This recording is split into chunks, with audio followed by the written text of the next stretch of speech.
Lockdown విధించారు. మొత్తం ప్రపంచం స్తంభించిపోయింది. ఇప్పుడు మరోసారి చైనా వైరస్ భయపెడుతోంది. అయితే చైనా మాత్రం ఈ హెల్త్ ఎమర్జెన్సీ విధించారు అనే వార్తలను ఖండిస్తోంది. కానీ చైనాలో హెల్త్ ఎమర్జెన్సీ అనధికారికంగా కొనసాగుతోంది అంటూ వార్తలు వస్తూ ఉన్నాయి. చైనా మాత్రం కొంతమేర వార్తలను ఖండిస్తూ వస్తోంది. కొంత పరిస్థితి ఆందోళనకరంగా ఉన్నప్పటికీ దాన్ని పర్యవేక్షిస్తున్నాము, మరణాలు సంభవించడం లేదు అంటూ చెబుతూ వస్తుంది. కానీ చైనాలో పరిస్థితి వేరు అంటూ వార్తలు వస్తున్నాయి. అదే సమయంలో భారత్ కూడా అప్రమత్తమైంది.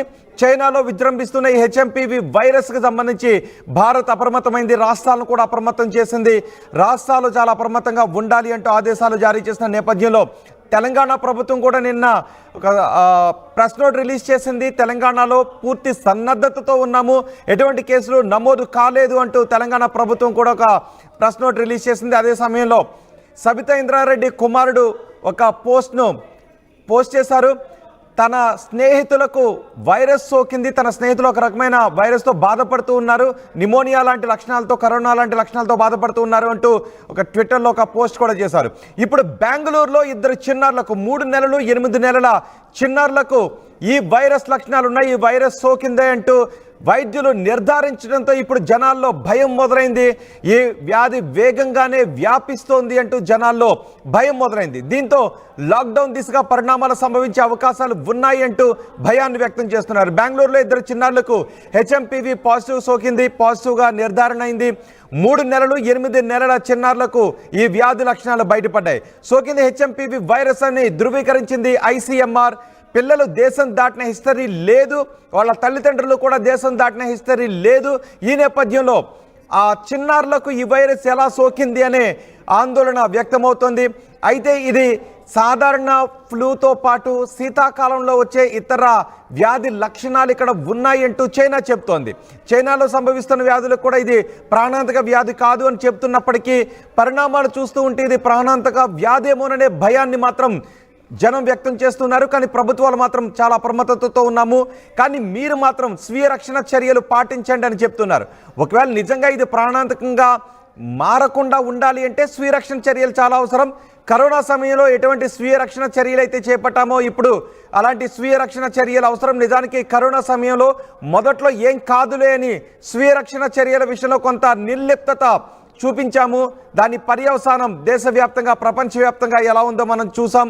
అయినప్పటికీ భారతదేశంలో ప్రభుత్వాలు అప్పట్లో కరోనా వైరస్ను కట్టుదిట్టం చేయడానికి వేగంగానే స్పందించాయి. తర్వాత కాలంలో ప్రజల నుంచి కూడా స్పందన వచ్చింది. ఇప్పుడు మరోసారి అలాంటి పరిణామాలు చోటు చేసుకోకుండా ఉండాలి అంటే ప్రజలు ముందు నుంచే స్వీయ రక్షణ చర్యలు చేపట్టాలి. ఎవరికి కరచాలనాలు, షేక్ హ్యాండ్స్ ఇవ్వద్దు. వ్యాధి లక్షణాలు ఏమైనా ఉంటే వెంటనే ఆసుపత్రికి వెళ్ళండి. అనవసరంగా బయట తిరగొద్దు. ఒకవేళ బయట తిరిగినా బయట ఉన్న వస్తువులను ఏది తాకొద్దు. ఒకవేళ అలా తాకితే మీ చేతులను శుభ్రం చేసుకోండి. మీ చేతులను ముక్కుకు, నోటికి, కంటికి దగ్గరగా ఎక్కువ సార్లు తీసుకొని వెళ్ళొద్దు. ఒకవేళ కంటి దగ్గరకు తీసుకువెళ్ళాలి అనుకుంటే చేతులను బాగా రబ్ చేసిన తర్వాత కంటి దగ్గరకు తీసుకుని వెళ్ళండి. అలాగే కర్చీఫ్ను ఎక్కువగా వాడుతూ ఉండండి. తుమ్ములు లేదా దగ్గు లాంటివి ఎక్కువగా వస్తూ ఉంటే మీరు కర్చీఫ్ను వాడండి. టిష్యూ పేపర్స్ దగ్గర ఉంచుకోండి. వీలైతే మాస్కులను పెట్టుకునే బయటకు వెళ్ళండి. మళ్ళీ మాస్కులను పెట్టుకోవాల్సిన సమయం ఆసన్నమైందని చెప్తున్నారు. అసలే శీతాకాలం, ఇప్పటికే వ్యాధి లక్షణాలు ఇద్దరిలో కనిపించాయి. దీంతో ఏం జరుగుతుందోననే భయం అందరిలోనూ వ్యక్తమవుతోంది. అయితే బెంగళూరులో 2 చిన్నారులకు వైరస్ ఎలా సోకింది అనే విషయం మాత్రం అంతుపట్టడం లేదు. ఐసీఎంఆర్ దీనిపైన విచారణ చేస్తోంది. ఎలా సోకింది అనే విషయంపై ఐసీఎంఆర్ పరిశోధిస్తోంది. భారత్లో కొత్త వైరస్ ఎంట్రీతో భయాందోళనలో ప్రజలున్నారు. మరోసారి లాక్డౌన్ విధిస్తారా ఏంటి అనే భయం అందరిలోనూ వ్యక్తమవుతుంది. మా ప్రతినిధి గోపి ఉన్నారు ఢిల్లీ నుంచి సమాచారం అందించడానికి. గోపి, ఇప్పటికే భారతదేశంలో ఈ వ్యాధి లక్షణాలు లేవు అని చెప్తూ వచ్చారు, కానీ బెంగళూరులో మాత్రం 2 చిన్నారులకు, అది కూడా విదేశాలకు వెళ్ళిన హిస్టరీ లేని చిన్నారులకి వ్యాధి సోకడంపై కేంద్ర ప్రభుత్వం ఏ విధంగా సమీక్షిస్తోంది? ఇప్పటికే ఐసీఎంఆర్ దీనిపైన పరిశోధిస్తున్నామని చెప్తుంది, కానీ కేంద్ర ప్రభుత్వం ఏ విధంగా సమీక్షిస్తోంది?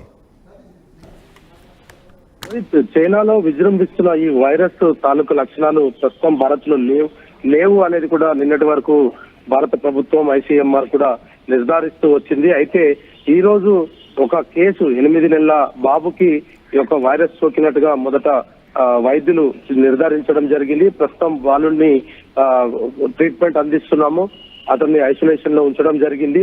ఒక ప్రత్యేకమైన వార్డ్ లో కూడా ఆ అబ్బాయికి కొంత శిక్షణ ఇస్తున్నట్టుగా కూడా చెప్పారు. అయితే జనవరి 3వ తేదీన కూడా అదే ఆసుపత్రిలో మరొక కేసు నమోదవడం, దానికి సంబంధించి వైద్యులు ICMR కు కానీ ఇతర గైడ్ లైన్స్ లకు కానీ ఎక్కడ కూడా వైద్యులు వాటికి సంబంధించిన కేసుకు సంబంధించిన వివరాలు కూడా అందియలేదు. అయితే ఈ రోజు గత కొద్ది రోజులుగా చైనాలో ఆసుపత్రులన్నీ కూడా పూర్తిగా నిండిపోయిన నేపథ్యంలో WHO కొన్ని హెచ్చరికలు జారీ చేసింది. సాధారణ ఫ్లూ లక్షణాలు, అదే విధంగా కొంత తీవ్రమైన జ్వరం ఉంటుంది, దగ్గు, విపరీతంగా దగ్గు ఉంటుంది. ఇటువంటి లక్షణాలతోటి ఎవరైనా బాధపడితే వాళ్ళను ఖచ్చితంగా ఈ యొక్క వైరస్ కి సంబంధించిన లక్షణాలు ఉన్నట్టుగా కూడా గుర్తించాలి. వాళ్ళను సపరేట్ వార్డ్ లో పెట్టి వాళ్ళకు వైద్యం అందించాలనేది కూడా WHO చెప్పడం జరిగింది. అయితే ప్రస్తుతం 2 కేసులతోటి బెంగళూరులో 2 కేసులు నమోదవడం జరిగింది. మరి ఇది